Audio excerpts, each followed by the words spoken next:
Dr.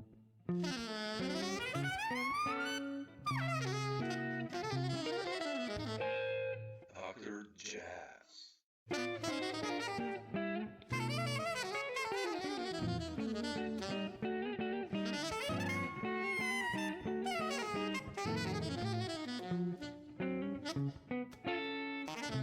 Yeah.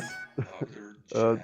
You have started this year like incredibly creatively with two albums, and they are both very different. And where does this creative force come from, and what's the story behind both albums? I mean, the New Baltimore Quiet and then Filament, which is a duo album. How did all this happen? Well, Baltimore Quiet, a friend of mine, Philip Hines, wanted to record an album. So he and I and two other musicians got together at my house, and he brought his recording equipment, Okay. and we just improvised.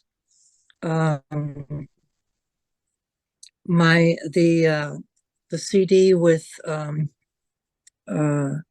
Catherine Sikora is basically the same thing. We just sat down and started playing. So whatever was going on in here and hopefully here is what came out. And then my other album, which came out in last November, Canto, that was all composed, with large sections of improvisation, but everything, there were scores that everyone had to read. It's completely different, that one. I love it. I didn't expect Very that. different, yeah. Honestly, like I know your work, and I have quite some albums of you on CD, but that one, when it came out, I was like, wow, okay, that's different. How come you decided to do that one? The Canto album? Canto, yeah, because it's like, I think, quite different. I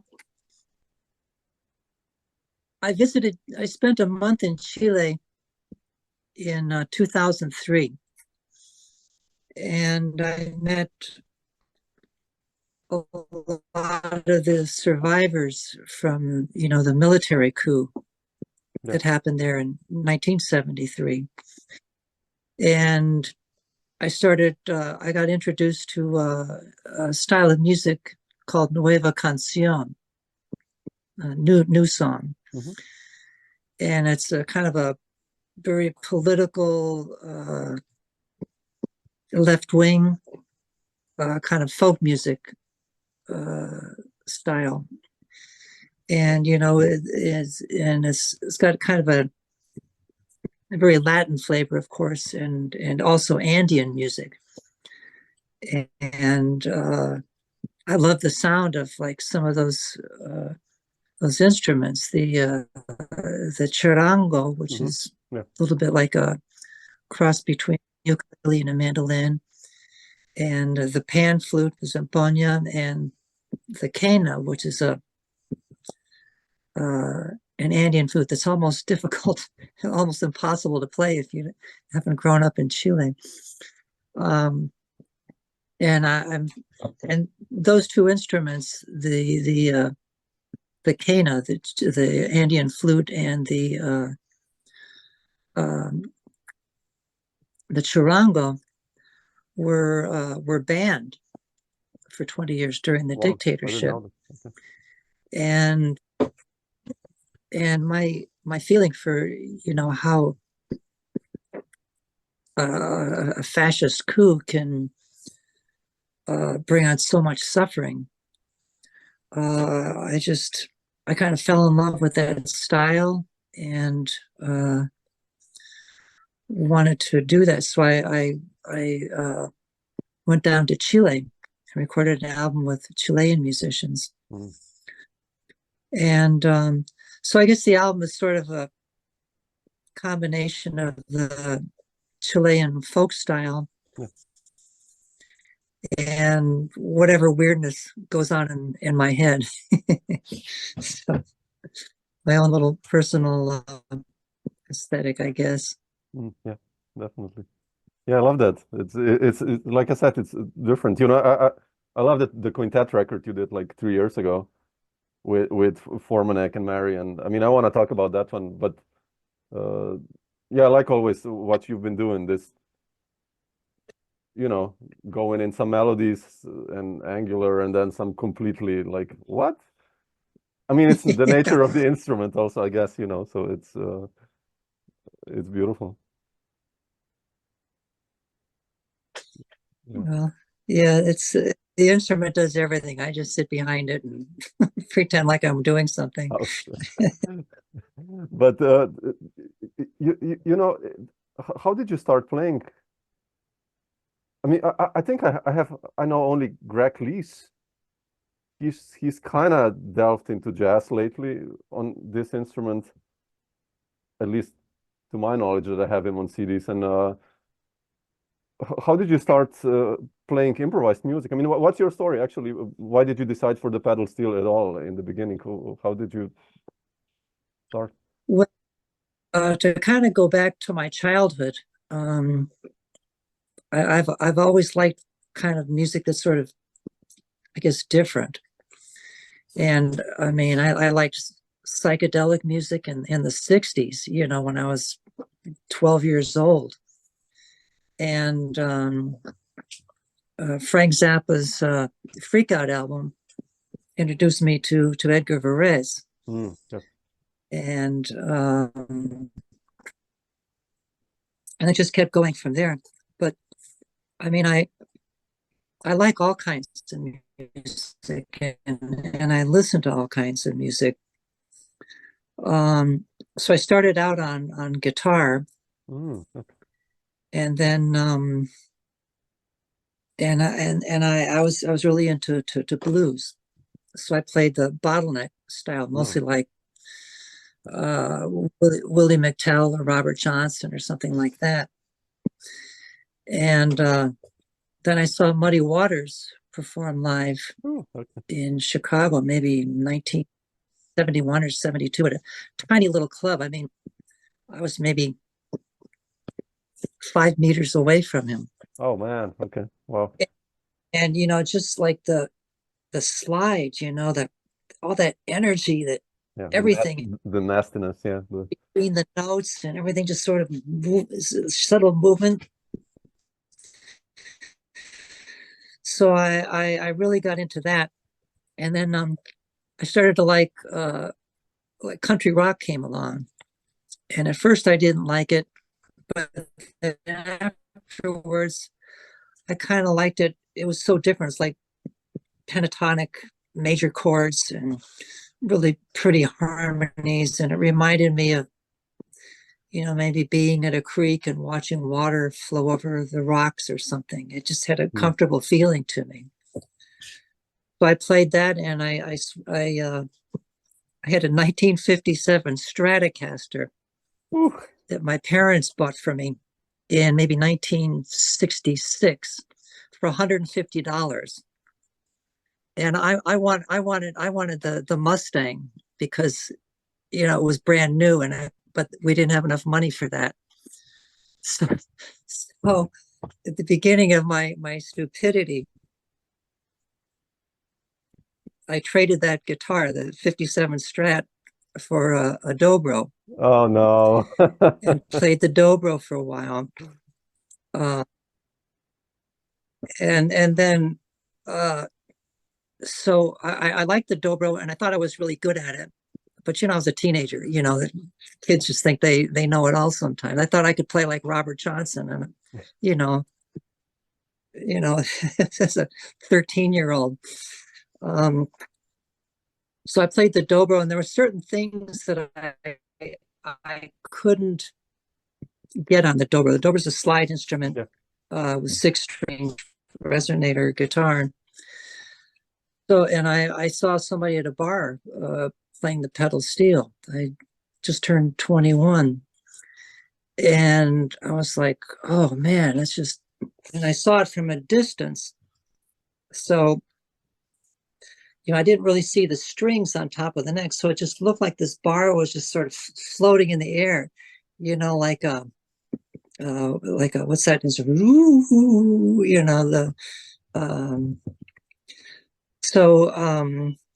so I picked that up, and the best musicians playing that instrument played country music. Yeah. So I started listening to that, but I was still listening to Frank Zappa. Well, not so much to Zappa then, but John Coltrane.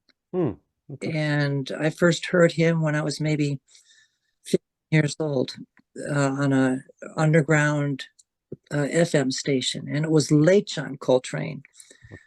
I think it was Invocation to Om. And so I liked that, because it had all that dissonance, which just kind of felt good to me.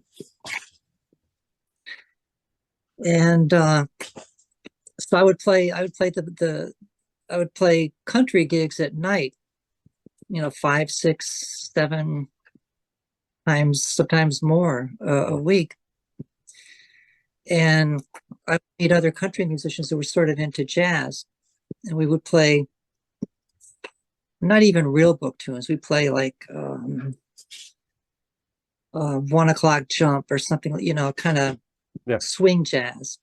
And every once in a while, somebody would go, "Oh, let's try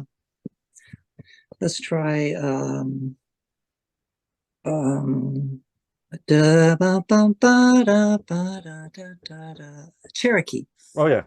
And oh God, you got all those chord changes. Ooh. And so I got into that. And then I started listening to Ornette Coleman and Sun Ra and Steve Lacy and all this. And so I was into more of the free jazz, but still very kind of jazz language.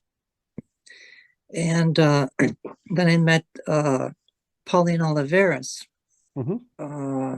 in 1990, I think. And in fact, my daughters took piano lessons from Pauline's mother. Oh, really? Oh, wow. Okay. Who was in her 80s at the time. And from Pauline and her deep listening, I kind of sort of learned that there's more to a note. There's just, there's the basic part of the note, but there's all these I'm not thinking of words, all these harmonics and it's like an app. There's this little thing, but there's this atmosphere around it, and that is music too. So that informed me, and then I started playing stuff with no melodies and preparing my instrument. And then I did a gig in England at a festival with John Shakai. Really? Oh, wow. The great. Yeah. Wow. It was a festival, and he had asked for me to play with him, which I thought, wow. Oh, me? So he and Steve Noble. Yeah. And here I was with all my little toys on my instrument. And John Shakai was just playing this just gorgeous thing. And I was kind of just whacking away, making sounds, hoping to fit in, of course. And he was nice. He didn't say anything, but I felt, maybe I need to return to something a little bit more lyrical. And melodies. And you prepare an instrument. Sometimes I think it's easy to lose the quality, the specific quality of that instrument that makes something beautiful. So preparing the steel guitar, a stringed instrument, it didn't sound any different than Fred Frith or or any of the people who prepare guitars a lot. So that kind of just sort of slowly led me to wherever it is that I am right now. Yeah, I mean, you definitely, at least in my view, reinvented the instrument. It's like what you've been doing the last 20 years or more. I mean, it's quite amazing the sounds you get from it. It's the melodic side, and then the, like you said, all the free influences. It's quite cool. I really love that.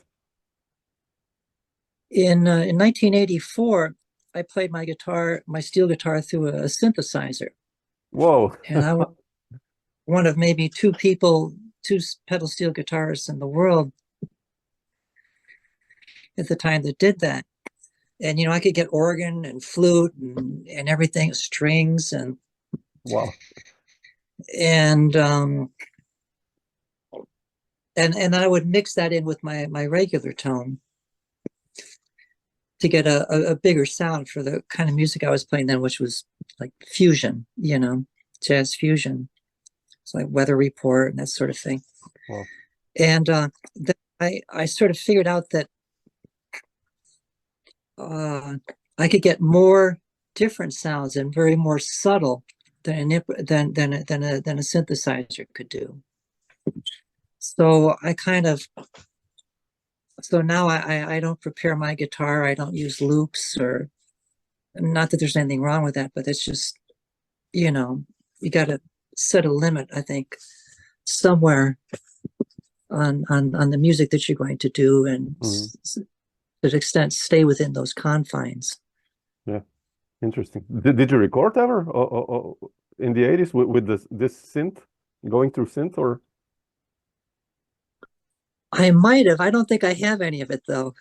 Okay. Would be so cool to hear. I never heard that. I mean, like something like that. I did a Christmas song on the organ, like using the pipe organ thing.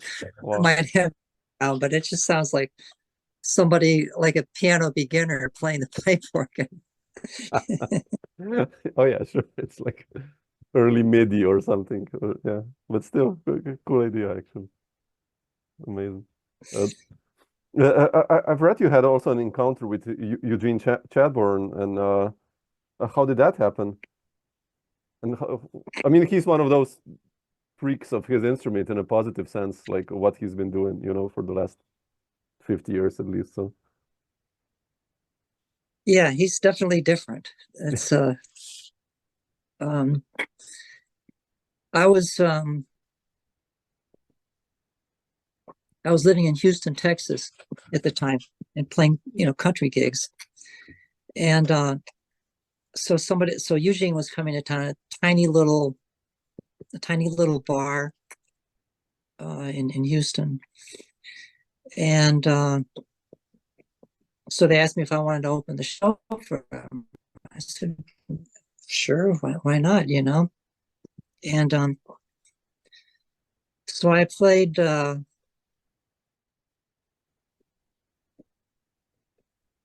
Merle Haggard tune called If We Make It Through December, which is actually eventually made it to the album, the duo album that he and I recorded. And playing the melody, I guess I was into my free jazz things. I was doing chordal chords, kind of like McCoy would do. Yeah, kind of. Yeah. And then I asked anybody if they recognized the song. And I don't remember whether he did or not, but it's sort of like he kind of plays country, and although he doesn't come from that background, and I come from that background, having played it for 30 years, and it's just sort of playing. I guess I'd already recorded the Uma. No, I hadn't recorded Uma yet. Okay. So I was just kind of in Houston, just playing around Houston. I didn't tour or anything. So yeah, it was fun, and I recorded a couple other albums with him. And then we sort of parted ways. Interesting. Yeah. He's, yeah, I wanted to ask you about that because, but kind of it's a fit, you and Eugene. It makes sense actually. Now when you explain it, so. Music. Yeah, yeah. I mean, he's always fun to play with because he's just so out there. Yeah. And his humor, you know, the humor in his music is wonderful. When I first went into a rehearsal with him, there was an album that he recorded with a harmonica player and a trombone and me. And everybody was smoking pot. And I was like, oh, no, at a rehearsal. And I mean, me, if I had one hit, then I'd be in, I'd be in Never Never Land. And I've kind of lightened up since then. And then we played together. I guess the last time I played with him was 2006 okay. at the Musique Action Festival in France, which was kind of big back then. I think it's still happening, but I think it's scaled down. And he had a residency there, and he put a country western group together. So it was pedal steel guitar, him playing guitar, Jimmy Carl Black from the Mothers playing drums. Wow. Two horn players, a harmonica player and a piano player, no bass. And that was his tribute to Johnny Paycheck, the country singer. It was crazy music. Yeah, can you imagine? Was this recorded ever? No, right? I don't think so. Would be so cool to hear. Interesting. Yeah, it was very different. Yeah. You mentioned Uma. The first time. Oh, sorry. Go ahead. Yeah, you mentioned Uma. Like, how did Uma happen for you? I mean, it's the kind of your debut, right? What's the story behind that one? Yeah, and I was in my 40s then, my mid 40s, and I was playing that kind of music to audiences in Houston who just thought it sounded stupid and terrible and funny, and why did you do that? Or my 5-year-old can do that, and blah blah blah blah blah blah blah. And the jazz musicians that I knew, we kind of parted ways. They kind of parted ways with me when I started getting into Ornette Coleman. You know, that's not in tune. You know, and it is to me. Yeah. And so there, I couldn't really find. There was nobody to play with, and nobody wanted to hear what I did. So the only way I could get gigs would be like touring. And back then I wasn't touring. That was before I toured. So I thought, well, this is going to be the end of it. It's going nowhere. And I thought I'd just record this just to say I did it and that I existed on the planet. And I figured that would be my first and last album. And then Pauline Laveris, this would be 1999, right before the year 2K. And somebody asked her about what was the best music or whatever that she'd heard in 1999. And she mentioned me and said, oh, and she's doing some wonderful things with the guitar. Then all of a sudden, I got invited to play at the London Improv Festival. Oh, really? Oh, wow. And yeah, and then I started getting in Europe, and then there were people in New York, and I got invited to a couple festivals, and so then I moved up to Baltimore, which is kind of between New York City and Washington, D.C. And there's all these people wanted to play with me. And like Michael Formanek, he was in Baltimore at the Yeah. time. Oh, And yeah. That's how you hooked up with then I Michael. met Okay. Mary. Okay. Okay. Yeah. And Ryan Sawyer, he was the first person to invite me to play in New York. Mm. And Mark Feldman, the violinist who was living in New York at the time. Yeah. Okay, that's how you connected with these New So York yeah, basically improvisers. Yeah. I'm sorry. No, I said that's how you connected with So the New York scene.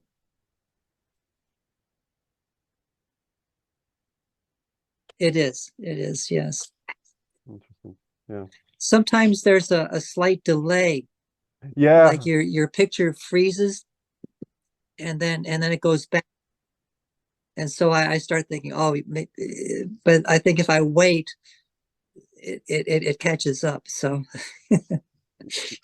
Yeah. We have a slight delay going on. It's okay. I mean, that's I wait till you finish the sentence a little bit sometimes, so it's like,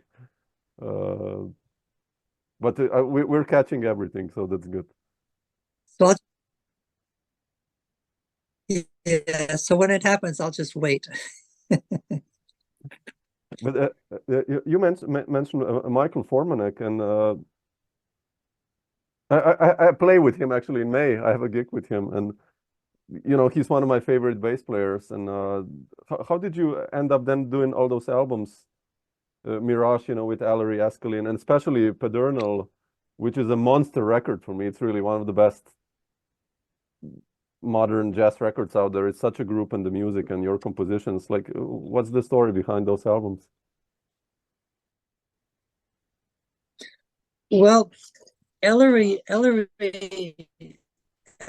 originally from Baltimore, and he was I think he was playing. There was like a festival where they'd have half of the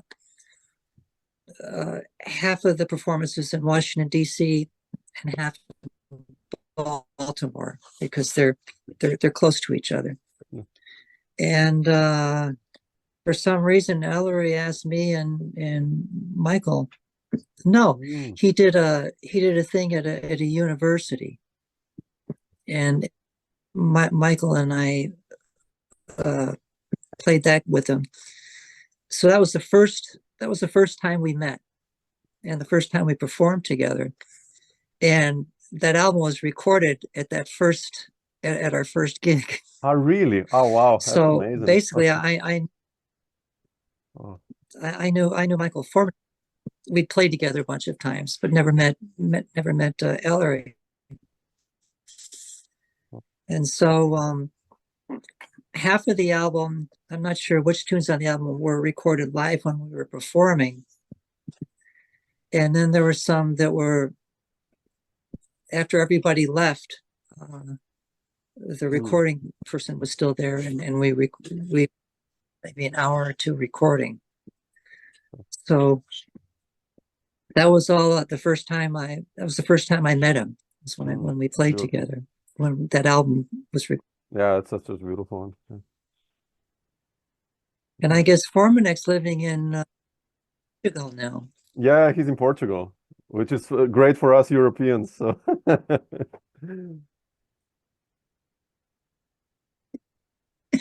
Yeah, not so good for us. Yeah, well, you had them for but good. It's good for him, and I'm happy about that. Yeah, I'm happy. I think he integrated really well in Portugal, and the European scene started. I mean, obviously he's a monster player, so good for him. Happy. Yeah. What about Pedernal? Yeah, I think so too. Well, Pedernal, Pedernal. Oh shit, yeah. in Spanish, and it means, it's the word for slate, Okay.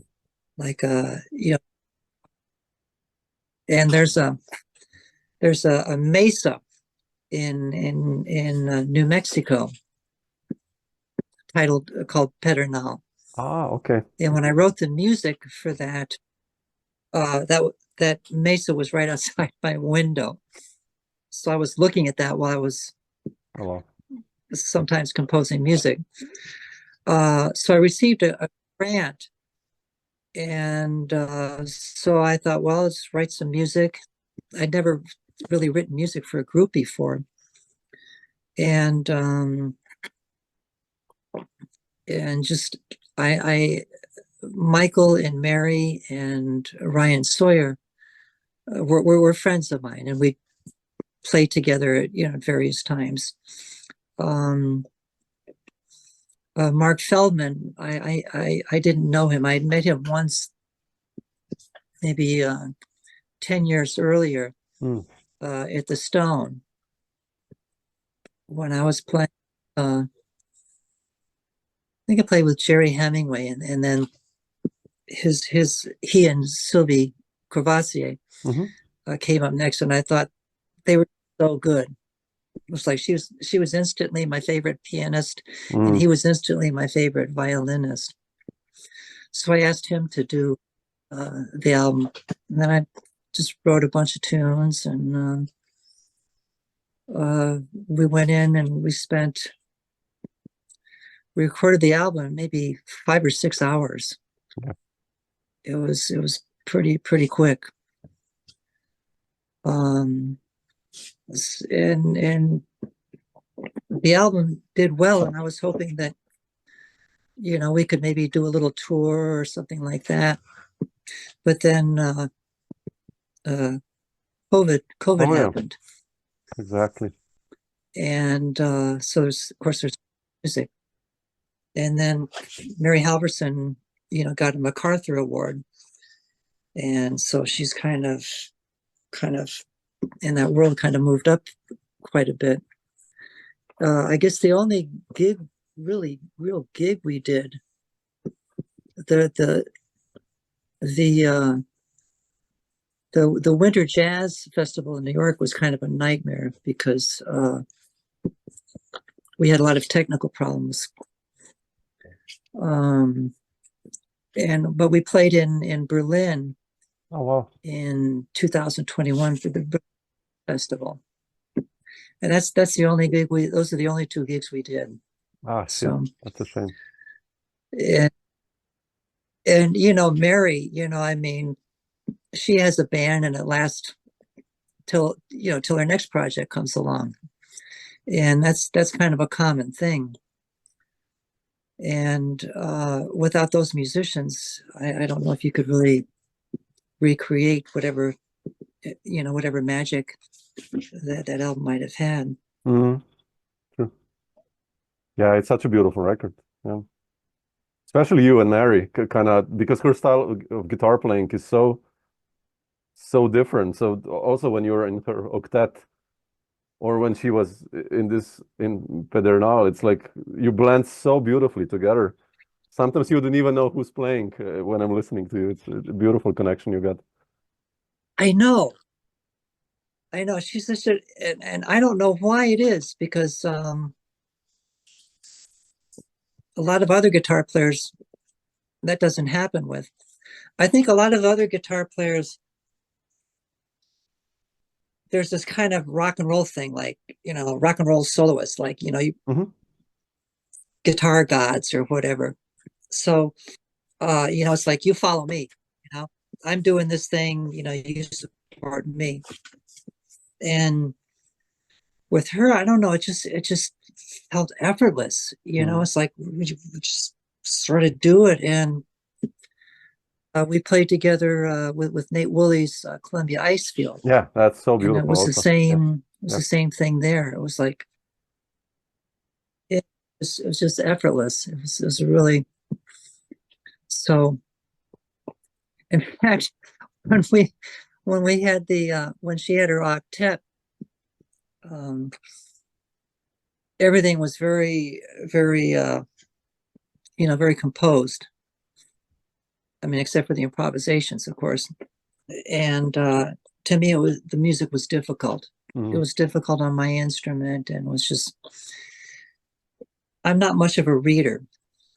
And with the pedal steel guitar, reading a score is difficult for sight reading, because you have say a middle C on a musical staff, and say with a piano there's only one middle C. Yeah. And a guitar there's maybe two.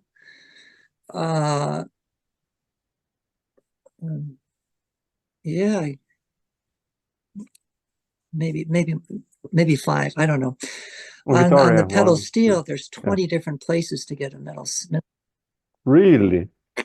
And then so the next note is D flat. Well, there's 20 different ways to get a D flat. So you kind of have to map out how you're going to do it, and figure out which works, and which combinations you can kind of hopefully play fluently. And I went to the first rehearsal, and I got there early, and Jonathan Finlayson, the trumpet player, was there, and he was the only one there. And I said, what do you think? And I've been working on this music for months, And I said, what do you think of the music? He says, oh, I don't know. I haven't heard it yet. I haven't had a chance to listen to it. And I mean, he played everything, note for note perfectly, first and every time. And me, I struggled. So when we had gigs, I would read tablature. I'd read the tablature that he wrote, because that would tell me what fret to play on, which string to play, and which pedal or knee lever to use. And so it took up a lot of space, because it's bigger, it's not like reading little notes. And so I'd be playing a solo or something, and like they'd say, oh, that was Mary. They thought it was Mary doing my solos. I guess that's a compliment, but it was kind of weird. So yeah, playing with her is always pleasurable. It's always nice, and she's a truly good person too. Yeah. I hope you'll get a chance to work some more with her. I mean, it's like I said, it's such a nice combo of you two blending together. Beautiful.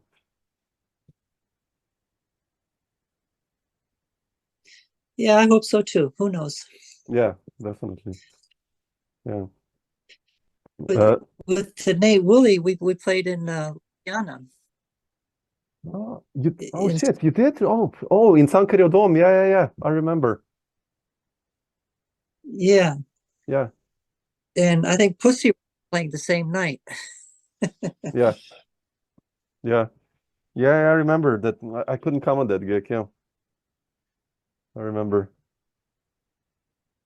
I'm in Maribor. I'm like 1 hour away. So yeah. I really enjoyed Ljubljana. Yeah, it's a really nice town. Yeah, it's like really cosmopolitan now, and it's beautiful. Yeah. Yeah. Very nice. Yeah. I was happy when I saw that you started getting the side woman gigs, with Mary and Nate, and it's so nice because your instrument and the way you play it, it's so nicely blends in this music that these guys compose also, and I mean, including you, this modern jazz or whatever we want to call it. I don't know. So it's quite cool. Beautiful. Yeah. Susan, I also wanted to ask you, how did that connection with the Chicago guys happen? I have the record on Astro Spirits with Joe McPhee and Ken Vandermark. How did you connect with those guys? Well, I'd known Joe McPhee since 2004. Already? Wow, okay. we played at I-Zero Festival together in Baltimore, and we stayed in touch, and we played a few gigs every once in a while. And so this guy at Astral Spirits contacted me and said he wanted to do an album with me and Joe and Ken Vandermark. Oh, well, okay. I'd never met Ken before, and I think I'd heard him a little bit, but I really wasn't that familiar with him.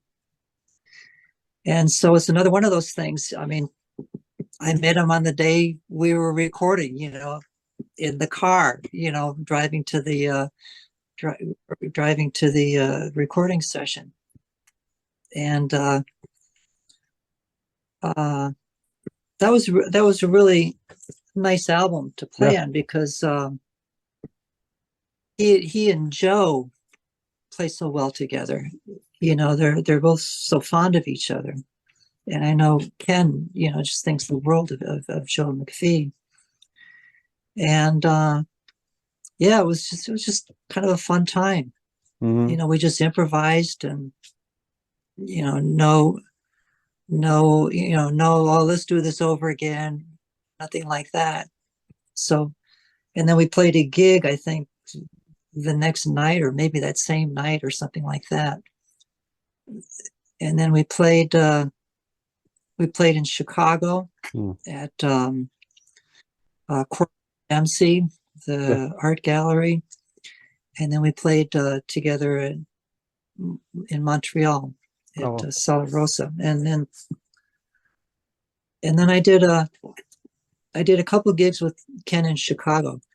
That was all before the pandemic, the COVID, which, you know, that changed everything in a lot of you know, ways you wouldn't expect it to. I think people started feeling a little bit more distant from each other. Yeah, definitely. Yeah, it's bizarre. It's those 2 years, like in between, it feels like in a way like a lost time, you know. It's like sort of we moved from 2020 to 2022 all of a sudden, like, okay, what happened? I mean, bizarre period. And you know, for us musicians, I mean, basically we get to know each other through doing gigs together. Yeah, are you going to do this? And oh yeah, let's do that. And you know, that didn't happen except for a very few times where people would play together, you know, online or something like that, which sometimes worked, sometimes, you know, not so well. Yeah.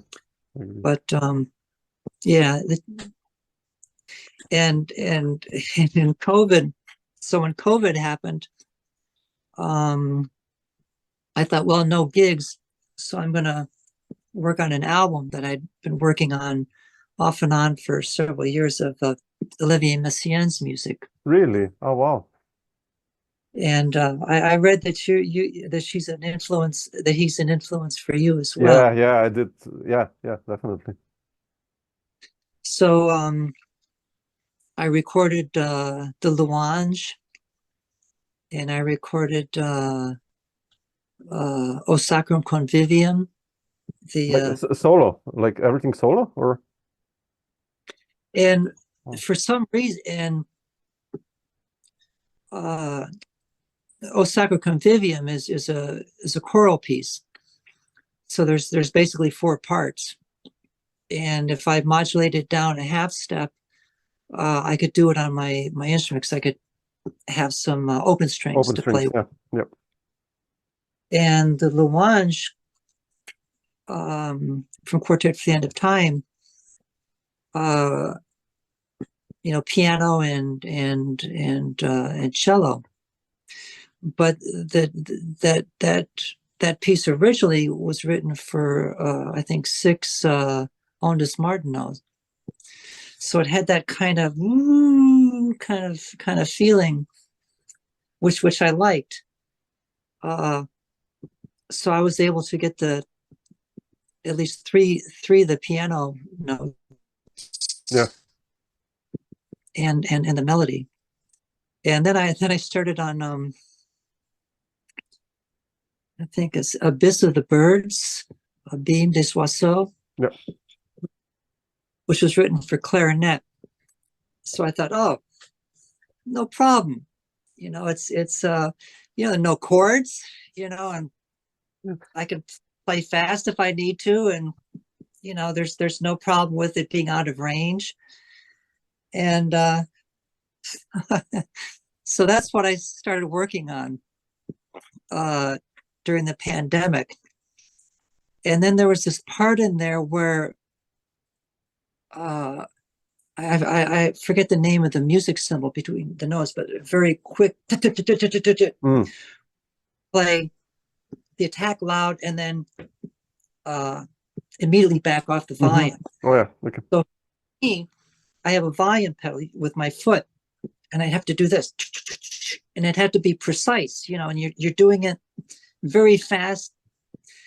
And so I worked on that and worked on it and started recording it. It was going good. And then right at the end of the, like maybe the last, I don't know, minute or something recording, my ankle didn't work anymore.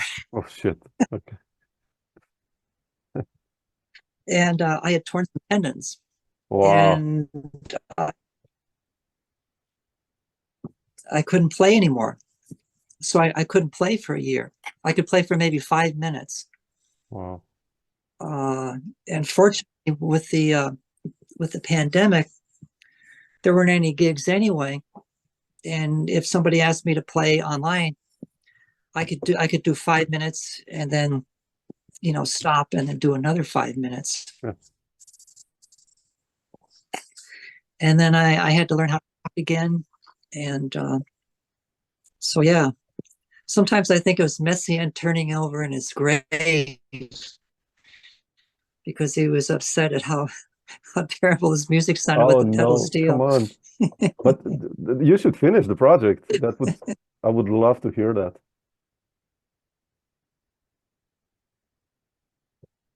I'm working on it.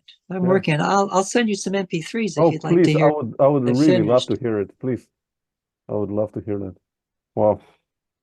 That's a challenge. I'm working on Ascension right now.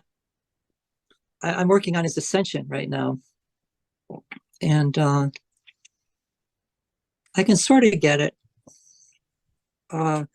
until the really big chords come in. Yeah, that's yeah. And I think for them I'm going to overdub. I'll just the chords separately. Yeah. Beautiful. Oh man. But yeah, you know, all those, they just have that quality of being, it's like sort of ecstatic, you know, like there's this ecstasy, but it's just sort of weird, you know, it's just kind of, you know, maybe it's all the, I mean, you know, for a confirmed Catholic, you know, he uses a lot of tritones, you know, so maybe it's that, I don't know. And all the, you know, and all the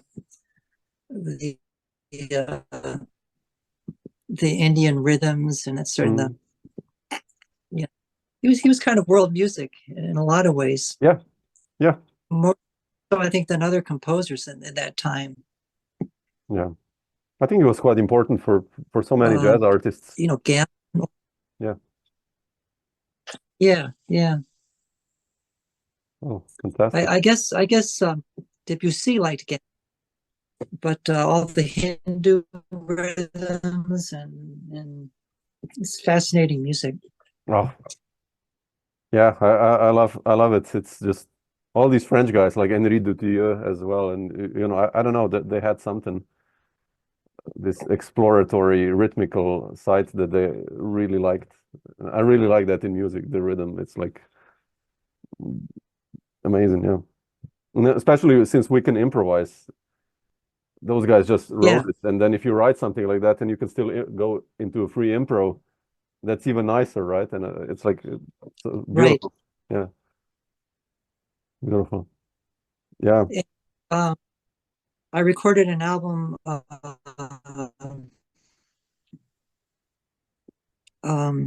and I Await the Resurrection of the Pedal Steel Guitar.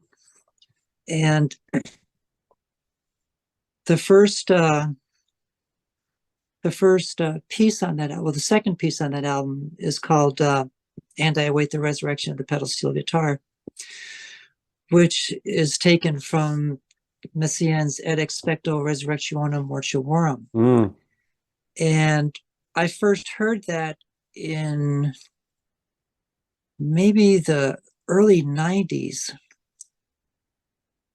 And on the radio, classical station, not, it's not your usual Beethoven, Brahms, And I was driving to a country gig, and the music just hit me so hard I couldn't drive. So I had to pull over to the side of the road on the highway until it was over. And then I was late for my gig. And I told them, I'm listening to Messiaen. And I was like, who? Too late. And so I thought, man, I would love to. So I bought the album. I found the album, and I thought I'd love to record this or play it on the pedal steel. And so I ordered the. This was like before the internet, so I ordered the score. Yeah. And like 25, 30 instruments, and English horn and oboe and all these different kinds of clefs. And I go, oh, that's not I don't think I'm going to be able to do that. And then years later, in 2005, I was in Italy playing with a few gigs with Mike Cooper. Mm-hmm. And he was friends with blanking on his name, composer who's close to Pauline Oliveras. Oliveras, I can't remember. Anyway, so there was this concert with different composers, composed pieces honoring Jacinto Scelsi. And so I thought, that kind of inspired me. I thought, I'm going to try this again. I'm just going to get as far in this piece as I can before, I'm not doing it any justice. So, and I thought after that, I'll just make something up and then improvise after that. So I was able to get through the first 3 notes. And then I had to think of something else to do. That's a start. So I guess that was my.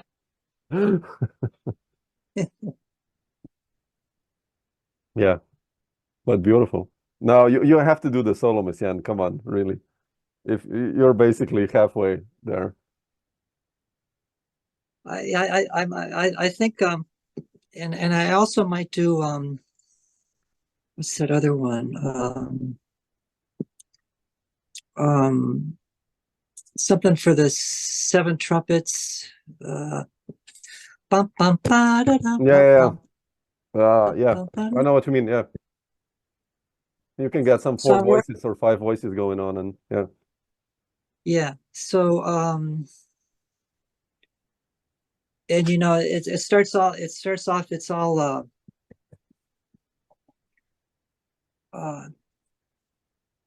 it's all different instruments playing in octaves. So I'm playing it, like Wes Montgomery or something would play in octaves on the steel. And that's okay, but then it gets like, and they go, and I gotta go.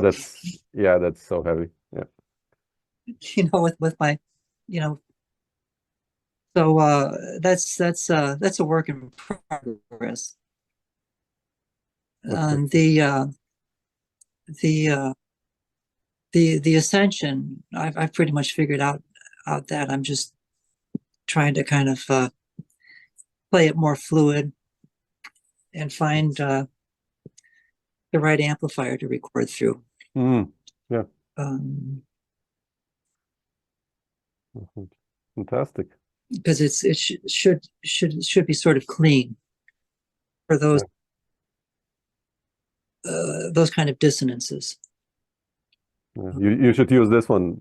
I have a So yeah, I'm working Fender on that. concert from '81, and it's like, I love it. Tube amp. Yeah, me too. It's I like, play through a it's it's the name of the name of the company is FYD. YD. I don't know. Okay. Supposedly he was able to design an amp head that was an exact reproduction of Jerry Garcia's twin reverb. Okay. Wow. And it's not quite that that kind of signature Fender sound, especially with the 12-inch speakers. I play through a 15-inch speaker on the pedal steel, and but it also has a little switch for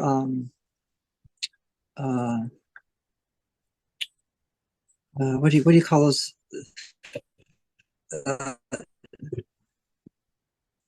Tweed. It's a tweed switch. Oh yeah, tweed, okay. tweed switch. And so the only and there's a little dial. So the only bass and treble you get is on that one dial. And I played through a Fender concert amp, and I thought that's an old one. I thought that's one of the best amps I've ever heard in my life.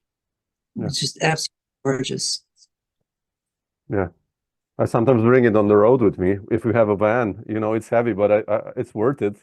I carry it, even the club's heavy. I was like, oh shit, fuck it, I'm bringing it, and like, what? Yeah, so it's like 2 or 3 minutes of pain doing that, but then not having to spend 1 or 2 hours thinking, oh, this sounds terrible. You got your nice amp.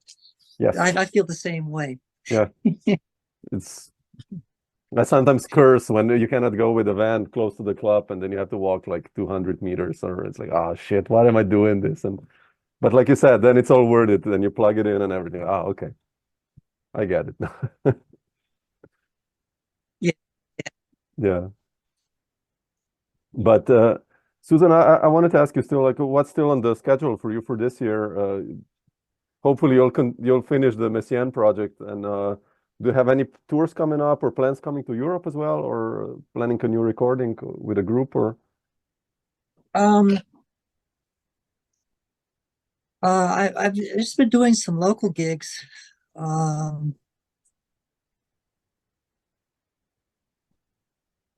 don't really have that much on the calendar this year. In May, I'm going to do a tour with Nate Wooley with Columbia Icefield. Oh, well. Okay. And that'll be Ava Mendoza playing guitar. Oh, well, fantastic. And so it'll be a driving tour. So we'll drive up from New York to Canada and back. He's going to play in Victoriaville. And in October, I think I'm going to play at the Stone in New York with Laura Ortman, violinist. And I may go to Chile again in November. Oh, wow. And play a gig with the group that I put together to record the Canto album. Okay. Because we've never played together. We rehearsed for 3 days, and then we recorded. And so I think we're going to play at in Chile. They have these called a couple of museums, and it's called Museum of Memory. So that the children don't forget what happened during those years of the coup, and all the people whose lives were destroyed. The thousands of people who were murdered, and one of the pieces on that album is named after Lucas Santana, a percussionist who was in one of those prisons for 2 years. So I feel like if we can do that, that'll be a nice way to revisit and, kind of, bring it to an audience. Yeah. And we've been invited to play at a big festival in Knoxville, Tennessee. But I don't know if we'll be able to get the money together to pay for transportation and for their visas. And visas coming from Chile for a musician are expensive, and coming from Europe as a musician to play in the US is kind of a nightmare. Yeah. So we'll see. But those are basically my only plans right now. But I'll probably get some offers for some more gigs. And if I don't, that's fine, because that'll be more time to hopefully finish the Messiaen album. Yes, come on. Now you got me excited, actually. So I need it. I need to buy that when it's out. So beautiful. That's fantastic. I heard you're Eric Dolphy on YouTube. Oh. You play? Yeah. The name of the tune. It starts with an S. Serene. Serene, yeah, it's absolutely gorgeous. Oh, thank you. Really nice. Yeah, it was during COVID. And that's we'll take. I took all of Dolphy's compositions and I arranged them for acoustic 12-string or 6-string, but I wanted to play like single lines more, like not like Joe Pass, because that's too scary for me, or like Van Mander or these guys. I stole some techniques, but just more emphasis on different angles, and it was fun. I love Dolphy. He was such a player. Oh yeah, incredible. Yeah. And single lines, how can you play without playing single lines? Yeah. I don't know. First it was so scary, I played, I was like, something is missing, and then I played more and more, and I was like, no, it's not missing. It's a single line. It's okay. I don't have to put a bass on or play a chord. And then I was really at ease. I was like, okay, I can play 2 notes and have a break, and I think that's important. So yeah. I think that for playing music, especially solo music on a guitar or a pedal steel, is that without playing every single note on there, especially sometimes without the bass note or that low note, is getting it to sound like it's a full group, like it's like it's not missing anything. Yeah. For the audience. And I think that's a challenge, and it's also kind of thinking that way, I think, helps. At least for me, it does. Yeah. Because most of my gigs historically have been solo gigs. So I recorded album Astor Piazzolla's music and used to play those tunes at gigs all the time. And there's no way that you can. There's 3 chordal instruments. There's the bandoneon, there's the piano, and there's the guitar. There's no way you're going to be able to get everything. But you do what you can do to get the essence of it, so that feeling comes through. Yeah. It's nice also, right? To just play 1 note. It's nothing wrong with just playing a G. It's beautiful. Yeah. Once you get over your ego, or like that you have to play the chords, and like, exactly, the phrasing. And how I remember a long time ago, I saw Bill Frisell, he played a G chord on a guitar, and it sounded amazing. It was a G chord. I was like, man.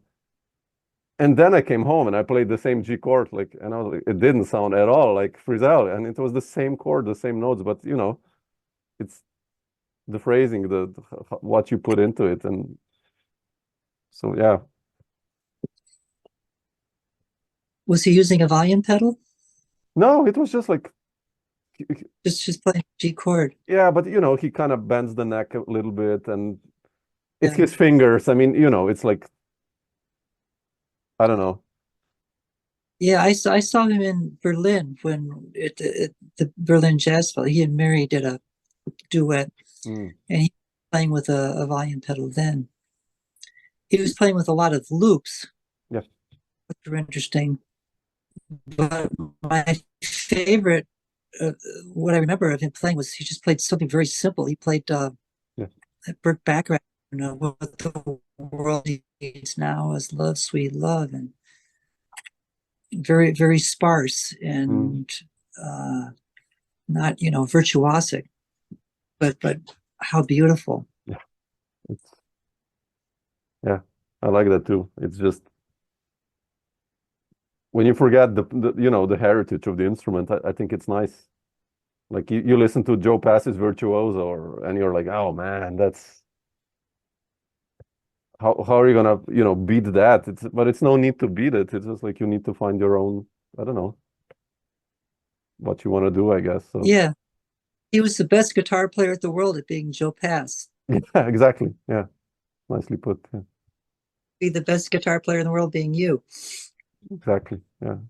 So, exactly. But cool. Susan, if you ever come to Europe, drop me a line. Hopefully we get together or we can play or improvise. We have a guest room here. You're kindly invited, so it would be nice to meet you live. Wonderful. Yeah. Yeah, I do, and hopefully that gig will be in Ljubljana so I can visit you. Yeah, I'm in Maribor. I'm like south of Graz, like half an hour south of Graz. So I'm in 1 hour away from Ljubljana. So if you're ever around, drop me a line and we can get together. These days I've been getting emails from somebody saying, well, if you're in Europe already, you want to do this. I think that travel has gotten expensive, and a lot of the festivals don't want to pay for travel. Wooley's had a bunch of gigs canceled for that reason. Yeah. So I think, yeah, I'd love to. I mean, I was in Portugal last summer. That was the last time, and then I was in Europe a few times the summer before that. But those gigs, well, they're only an email away, I guess. Yeah, exactly. Somebody will email me. Yeah, that's nice. Nice way of thinking, So, actually. Yeah. Yeah. Definitely. That's super. I had to play a gig in, I think, Belgium, but they're not sure if they can get the travel funds. So maybe if they do, I'll do that, and maybe I can book a gig in Ljubljana then. Yeah, let me know if you know when you're gonna come to Europe. I mean, I know so many promoters here in the region, so we can do an improvised gig or something or whatever. Just that I know far in advance when you're fixed in Europe, when you have something fixed, maybe we can build around there. Would be so much fun to play. Beautiful. It'd be together. Yeah, would be great. So, well, I'll do that. Yeah. Thanks again. Sorry for the delays today. I don't know what's happening with the line, so but we got through it. So yeah. Everything came through. Yes.